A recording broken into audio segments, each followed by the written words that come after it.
Phone సైలెంట్లో పెట్టండి ఒకసారి. వినబడుతుందా? వాయిస్ వచ్చారు. ప్రింట్ ఎలక్ట్రానిక్ మీడియా మిత్రులందరికీ సామాజిక ఉద్యమ నమస్కారాలు తెలియజేస్తున్నాం. మరి ఈరోజు ఎప్పుడు ప్రెస్ మీట్ పెట్టినా చాలా సీరియస్గా మాట్లాడేవాడిని. ఈరోజు ఒక పట్టరాని ఆనందంతో 6 దశాబ్దాల కళ ఆగస్టు 1వ తేదీన అత్యున్నత న్యాయస్థానం సుప్రీంకోర్టు ద్వారా మా కళ నెరవేరినందుకు ఆంధ్రప్రదేశ్ తెలంగాణ తరపున మా మాదిగ ఉపకులాల తరపున ఎస్సీల వర్గీకరణకు సహకరించిన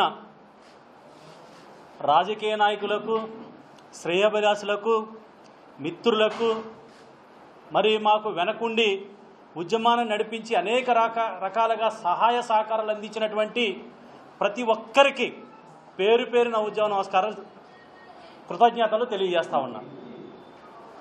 ముఖ్యంగా ఈ మీడియా ద్వారాగా, ఈ వేదిక ద్వారాగా మరి ప్రధానమంత్రి నరేంద్ర మోడీ గారికి అట్టడుగు వర్గాల పట్లైన చిత్తశుద్ధిని నిరూపించుకున్నందుకు, అదే రకంగా నారా చంద్రబాబు నాయుడు గారు ఎన్నికల ముందు ఏదైతే మాదిగ ఉపకులాలు ఎస్సీల్లో ఉండబడే అన్ని కులాలకు సమన్యాయం దక్కాలని మరి ఏదైతే ఆయన మనసులో నుండి ఏదైతే బహిరంగంగా ఎన్నికల ముందు చాలా సందర్భాల్లో ఆయన ఇచ్చిన ప్రకటనను లేదా పబ్లిక్లో చెప్పిన ఆయన ప్రతి సందర్భాన్ని బట్టి నెరవేర్చే క్రమంలో ఆయన చిత్తశుద్ధి నిరూపించుకున్నందుకు, మరి అట్లాగే వివిధ రకాలుగా మరి లోకేష్ బాబు గారు కానీ లేకపోతే పవన్ కళ్యాణ్ గారు కానీ వర్గీకరణకు మాకు సహకరించిన ప్రత్యక్షంగా పరోక్షంగా అన్ని రకాలుగా సహాయ సహకారాలు అందించినందుకు ఈ వేదిక ద్వారాగా సలాం కొడతా ఉన్నాను.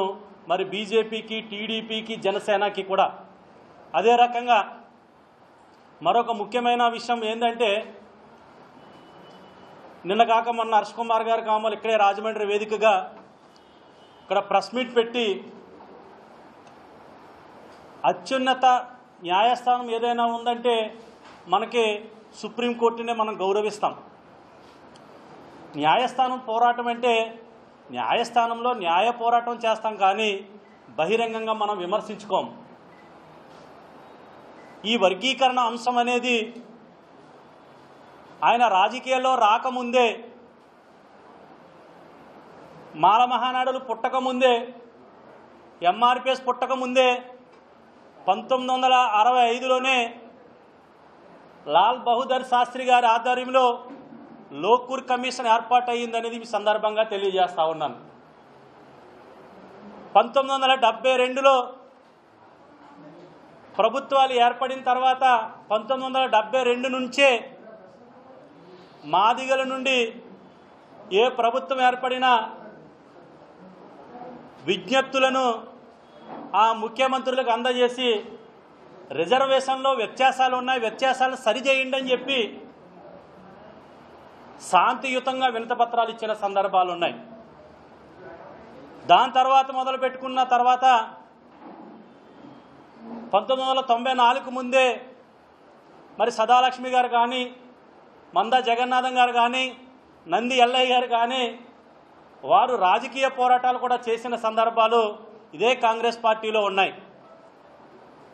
ఆ సందర్భంగా గుర్తు చేస్తూ తర్వాత దానికి అనుగుణంగా గౌరవ మందకృష్ణ మాదిగ గారు 1994లో ఉద్యమాన్ని ఏర్పాటు చేసి ఆ ఉద్యమాన్ని మిలిటెంట్ రూపంలో దాన్ని తీసుకెళ్ళి మాదిగల యొక్క బాధలను, మా ఆవేదనను మిలిటెంట్ ఉద్యమాల రూపంలో తీసుకెళ్ళినప్పుడు మా కార్యకర్తలు, మా బిడ్డలు చనిపోయినప్పుడు ఆ చనిపోయిన ఉద్యమం నేపథ్యంలో ఆనాటి చంద్రబాబు నాయుడు గారు 1996లో వర్గీకరణకు అనుకూలంగా నిర్ణయం తీసుకుని 1997లో వర్గీకరణ చేయడం జరిగింది. 97లో వర్గీకరణ చేసిన తర్వాత హైకోర్టుకు వెళ్ళి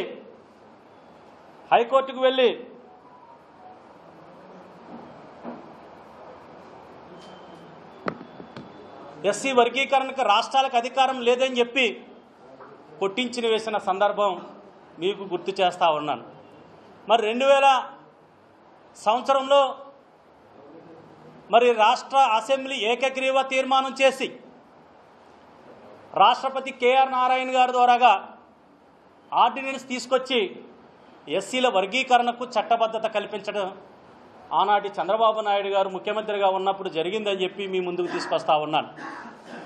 మరి ఇవన్నీ కూడా ఇది ఆయన ఉన్నప్పుడే జరిగింది, ఆయన ఎంపీగా ఉన్నప్పుడే జరిగింది. ఆయన 2004 నుంచి 2014 వరకు ఆయన అమలాపురం పార్లమెంటుగా ఉన్నాడు. అమలాపురం పార్లమెంటు సభ్యులుగా ఉన్నప్పుడు 10 సంవత్సరాలు పార్లమెంటు సభ్యుడిగా ఉన్నప్పుడు ఎక్కడైనా ఇండిపెండెంట్గా పోటీ చేస్తే కనీసం 1,00,000 ఓట్లు వస్తాయి. 10 సంవత్సరాలు పార్లమెంటు సభ్యుడిగా పోటీ చేస్తే ఆయన పోటీ చేస్తే ఓట్లు ఎన్ని ఓట్లు వచ్చినాయో తెలుసండి? 9,931 ఓట్లు వచ్చినాయి ఆయనకి. అంటే నిన్ను మాలలు నమ్మలేదు, నిన్ను మాలలు అక్కడ 2,50,000 నుంచి 3.5 లక్షల వరకు ఉన్నారు కదా. నువ్వు పోరాటాలు చేసావు కదా. మరి 2009లో మాలలందరినీ వంచి నీ సొంత ప్రయోజనాల కోసం టికెట్ తెచ్చుకున్నావు కదా. మరి ఏ రోజైనా ఆ మాలల ప్రయోజనాల కోసం పనిచేసావా? నేను సూటిగా ప్రశ్నిస్తూ ఉన్నాను. ఆయన ఒక రాజకీయ నిరుద్యోగిలా తయారయ్యాడు. ఆయన రాజకీయ నిరుద్యోగిలా తయారవి ఎక్కడన్నా చూడండి, శవం కనబడితే గెద్ద వాలిపోతూ ఉంటుంది. శవం కనబడితే గెద్ద వాలిపోతూ ఉంటుంది, ఎప్పుడు పీక్కు తిందామా అని చెప్పి. ఆయన చేసిన మంచి పనులకు మాదిగల మద్దతు ఇచ్చారనే సందర్భం గుర్తు చేస్తూ ఉన్నాను. నువ్వు అనేక పోరాటాలు చేసే క్రమంలో నేనే స్వయంగా మద్దతు ఇచ్చి, మందకృష్ణ మాదిగ గారు కూడా నువ్వు జైల్లో ఉంటే నీ దగ్గరకు వచ్చి మద్దతు ఇచ్చిన సందర్భాల్లోనే నీకు ఎవరో కూడా మాలలు సపోర్ట్ చేయలే. ఆ రోజు కూడా మాల మహానాయుడులు ఎవరు కూడా నీ దగ్గర రాలేదు. కానీ ఎక్కడే సమస్య వచ్చినా నీ పోరాటంలో మాదిగులు కూడా భాగస్వాములై ఉన్నారని చెప్పేసి నేను గుర్తు చేస్తూ ఉన్నాను. హర్ష్ కుమార్ గారు, అన్నదమ్ములు లాంటి వ్యక్తులు మనం. తెల్లారితే మనం రాజకీయ పరంగాని, ఆర్థిక పరంగాని, లేకపోతే మన కుటుంబాల పరంగా కూడా అనేక సందర్భాల్లో కలుస్తున్న వ్యక్తులు మనం. మాల మాదిగల మధ్య వైషమ్యాలు రాజకీయ పార్టీలు కానీ లేదా కోర్టులు కానీ తీసుకురావట్లేదు. నీలాంటి దుర్మార్గపు ఆలోచనలు ఉన్న మాల స్వార్థపరుల లీడర్లు తప్ప మాకు కింద ఉండబడే మాల చిన్న లీడర్లు కానీ మాలలు కానీ మాకు ఎటువంటి వ్యతిరేకం కాదు. మాలలు మా అన్నదమ్ములు, వర్గీకరణ చేసుకోండి అని చెప్పి స్వయాన డాక్టర్ బాబాసాహెబ్ అంబేద్కర్ మనోహర్ గారు కూడా వర్గీకరణకు మద్దతు ఇచ్చారు కదా. అదే రకంగా గద్దర్ గారు కూడా వర్గీకరణకు మద్దతు ఇచ్చారు కదా. మరి వీళ్ళంతా మాలలే కదా వర్గీకరణకు మద్దతు ఇచ్చినప్పుడు. అదే రకంగా ఈయనకి ఎవరైతే హర్ష్ కుమార్ గారు ఉన్నారో నేను హెచ్చరిక చేయట్లేదు, విజ్ఞప్తి చేస్తూ ఉన్నాను. మీకు ఏమాత్రం రాజ్యాంగం మీద కానీ, డాక్టర్ బాబాసాహెబ్ అంబేద్కర్ గారి మీద కానీ, న్యాయ వ్యవస్థ మీద కానీ నమ్మకం ఉంటే న్యాయ పోరాటం చేయండి. సుప్రీంకోర్టుకు వెళ్ళి ఆ రోజు వర్గీకరణ చెల్లదని చెప్పి మాల మహానాయుడే కదా సుప్రీంకోర్టుకు వెళ్ళి వర్గీకరణ కొట్టించింది. మరి మేము చేయాల్సిన న్యాయ పోరాటమే కదా. ఒక పక్క మందకృష్ణ మాదిగ గారు, అనేక సంఘాలు, అనేక మంది రాజకీయ పార్టీలు ఉండబడే మాదిగ మేధావులు, అనేక మంది బయట నుంచి వచ్చినటువంటి మాదిగ మేధావులు, వీళ్ళందరూ కూడా ఎవరి పోరాటం వాళ్ళు చేశారు. ఆ పోరాటం ఫలితమే ఈరోజు సుప్రీంకోర్టు ద్వారా వచ్చింది. మరి ఈ తీర్పు అనేది ఈరోజు వచ్చింది కాదు. 2020లోనే రాష్ట్రాల్లో వర్గీకరణ చేసుకోవచ్చని చెప్పి అరుణ్ మిశ్రా జడ్జిమెంట్ వచ్చింది కదా. అరుణ్ మిశ్రా జడ్జిమెంట్ అనుకూలంగానే మరి పంజాబ్ 2010లోనే సుప్రీంకోర్టుకు వెళ్ళింది కదా. పంజాబ్ వెస్ట్ సుప్రీంకోర్టుకు వెళ్ళినప్పుడు 2020లో జడ్జిమెంట్ వచ్చింది కదా. ఆ జడ్జిమెంట్ ప్రకారం మాకు అధికారం సరిపోవట్లేదు, మేము 3 మాత్రమే ఉన్నాము, 5 లేదా 7 ధర్మాసనానికి మీరు వెళ్ళండి, వెళితే వాళ్ళు నిర్ణయం తీసుకొచ్చి అని చెప్పేసి మరి ఏదైతే విస్తృత ధర్మాసనం ఏదైతే 7 జడ్జీలు ఉన్నారో సుప్రీంకోర్టు జడ్జీలు, మరి చంద్రచూడ్ జడ్జి గారి అధ్యక్షతన ఏదైతే జడ్జిమెంట్ జరిగిందో 7 కూర్చుంటే 7లో ఒకరు మాత్రమే వ్యతిరేకించారు. మెజారిటీ జడ్జిలు మరి తీర్మానం చేసి ఇచ్చారు కదా. నువ్వు చదువుకున్నావు కదా, నువ్వేమి చిన్నపిల్లడు కాదు కదా. మాట్లాడితే చంద్రబాబు నాయుడు కుట్రదారుడు, బీజేపీ కుట్రదారుడు, మందకృష్ణ మాదిగని పావుగా వాడుకున్నారు. మందకృష్ణ మాదిగ గారి కంటే ఉద్యమం ముందు పుట్టిందండి. 1965లోనే లోకూర్ కమిషన్ ఏర్పాటు చేసి మరి మాలలు ఎక్కువ తీసుకుంటున్నారు, మాదిగలకు అన్యాయం జరుగుతుందని రిపోర్టులు చెప్తున్నాయి కదా. రామచంద్ర కమిషన్ రిపోర్ట్ చెప్తుంది కదా, ఉషా మెహ్రా కమిషన్ రిపోర్ట్ చెప్తుంది కదా. నీ స్వార్థపరమైన ఆలోచనలకి మాలలను బలి చేస్తావా హర్షకుమారు? నువ్వంటే ఒక రకమైన అభిమానం, గౌరవం ఉండేది. నువ్వు మీటింగ్ పెడితే డబ్బులు ఇచ్చి తెచ్చుకుంటేనే కానీ నీకు జనం రాని పరిస్థితి. నిన్నగాక మనం వ్యామగిరిలో పెట్టావు కదా, ఆ వ్యామగిరిలో పెట్టిన దానికి నువ్వు డబ్బులు ఖర్చు పెడతాను కానీ నీకు ఎవరైనా నీకు మీటింగ్కి వచ్చారా? నిన్ను నమ్మారా మాలలు? నిన్ను ఏదో ఒక రకంగా కుట్రలు లేపి ఏదో రకమైన మాలలను రెచ్చగొట్టి పబ్బం గడుపుకోలేని ఆలోచన తప్ప హర్షకుమార్ గారికి మరొకటి లేదు. సోదరులను, మాల అన్నలను, మాల తమ్ముళ్లను ఎన్నాళ్ళు జరిగిపోయింది, ఏదో జరిగిపోయింది. మనం ఇప్పుడు కలిసి రాజ్యాధికార పోరాటం చేద్దాం రండి. హర్షకుమార్ గారికి సూటిగా ప్రశ్నిస్తూ ఉన్నాను. నీకు దమ్ముంటే నువ్వు అంబేద్కర్ వాదువు కదా, వర్గీకరణ వ్యతిరేకించే అంబేద్కర్ మేధావులంతా కూడా ఒకటే సూటిగా ప్రశ్నిస్తున్నాను. ఇప్పటి వరకు స్వాతంత్రం వచ్చిన తర్వాత ఇప్పటి వరకు మాలల్లో ఎంతమంది ఉద్యోగులు ఉన్నారు, మాదిగల్లో ఎంతమంది ఉద్యోగులు ఉన్నారు? రిజర్వేషన్లు ఉపయోగించుకొని మాల విద్యార్థులు ఎన్ని సీట్లు కాలేజీల్లో లబ్ధి పొందారు?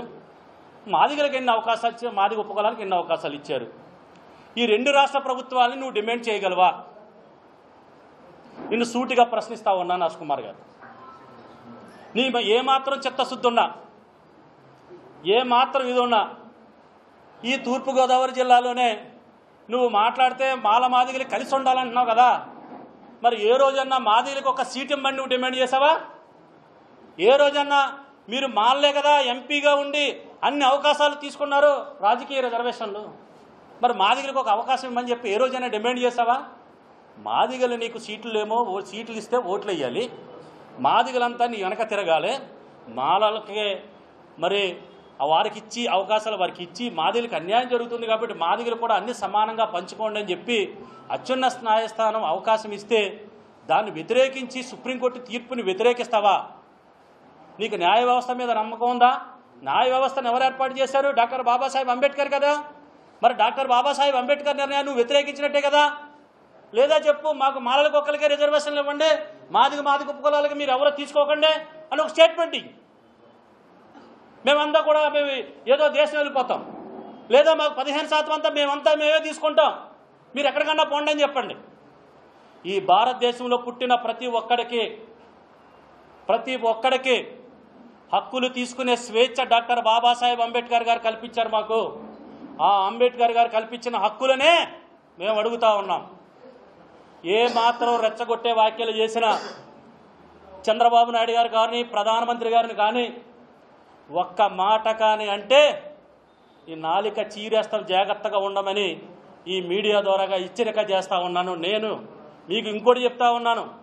చంద్రబాబు నాయుడు గారికి ముందే ఫిబ్రవరి 20నే తీర్పు తెలుసంట, అందుకునే పబ్లిక్గా వచ్చి ఆయన వర్గీకరణకి సపోర్ట్ చేసేసాడంట. అంటే వీళ్ళకేమో సుప్రీంకోర్టు వర్గీకరణ కొట్టేస్తేనేమో న్యాయ వ్యవస్థ బతికుందంట, వర్గీకరణకు మరి అనేక కమిషన్లు వేసి అనేక వాదనలు వినిపించి అనేక సమస్యలు తెలుసుకుని అనేక రిపోర్టుల ద్వారాగా నివేదికలు తెప్పించుకుని సుమారు 15,000 పేజీల నివేదికలు తయారు చేసి ఆ నివేదికల ద్వారా జరిగిన అన్యాయాన్ని సరిదిద్దాలని సుప్రీంకోర్టు సరిచేస్తేనట అది తీర్పు వ్యతిరేకమట. మేము తీర్పుకి మరి ఆ రోజు వచ్చినప్పుడు మేము ఎప్పుడు తీర్పు వ్యతిరేకమని మేము చెప్పలేదే. మేము న్యాయ పోరాటం చేశాం, బయటకు వచ్చి మా కష్టాలు చెప్పుకున్నాం, మా వేదనలు చెప్పుకున్నాం, అంతే తప్ప నీలాంటి కుట్రపూరితమైన ఆలోచనలు చేసి మాదిగల్ని రెచ్చగొట్టే పరిస్థితి చేయబాక అని చెప్పేసి హర్షకుమార్ గారికి విజ్ఞప్తి చేస్తూ ఉన్నాను.